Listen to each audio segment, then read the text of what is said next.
भगवान शंकराचार्य ने लिखा कि आदौ कर्म प्रसंगात कलयति कलुषम मातृकुक्षौ स्थितौ माम। ये जीव सबसे पहले माता के गर्भ में आता है तो उस समय इसको बड़ा कष्ट होता है। हम लोग भी अपने कर्म के अनुसार जब किसी माता के गर्भ के अंदर आते हैं, 9 महीने रहते हैं, तो उस समय बड़ा कष्ट होता है। उस समय ये जीव पुकार लगा करके भगवान से कहता है कि भगवान, मुझसे बड़ा पाप हो गया, मेरे द्वारा जो कर्म हुए वो कर्म ऐसे हुए कि जिससे मैं अपनी मुक्ति न करा पाया, इसलिए प्रभु अब की बार मैं गलती नहीं करूंगा। गर्भ के अंदर जो जीव होता है वो रोता हुआ पुकारता है। क्यों? क्योंकि आदौ कर्म प्रसंगात, सबसे आदि में कर्म का प्रसंग होने से इस जीव को माँ के गर्भ की प्राप्ति होती है। और माँ के गर्भ के अंदर ये जीव रोता है, विलखता है कि भगवान अब ऐसा कोई कर्म नहीं करूंगा कि मुझे इस नरक में आना पड़े। क्योंकि स्वर्ग और नरक कोई और जगह नहीं है। हमारे कर्म के अनुसार स्वर्ग और नरक हमें यही सब कुछ दिख जाता है।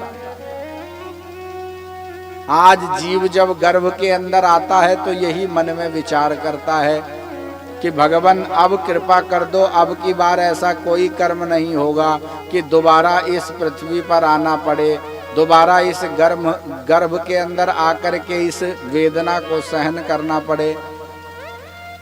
भगवान कहते हैं कोई बात नहीं भैया, अब 9 महीने बाद जब जन्म होता है, जन्म होने के बाद में फिर बाहर की हवा लगती है, संसार की माया दोबारा घेर लेती है।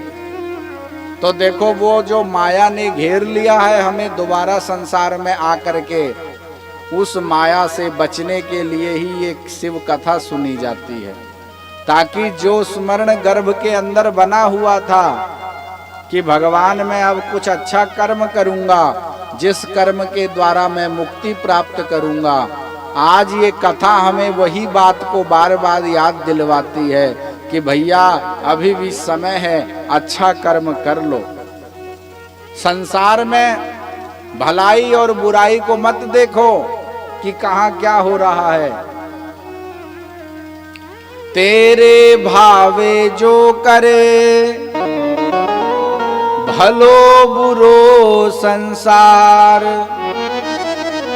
नारायण तू बैठ के अपनो भवन बुहार।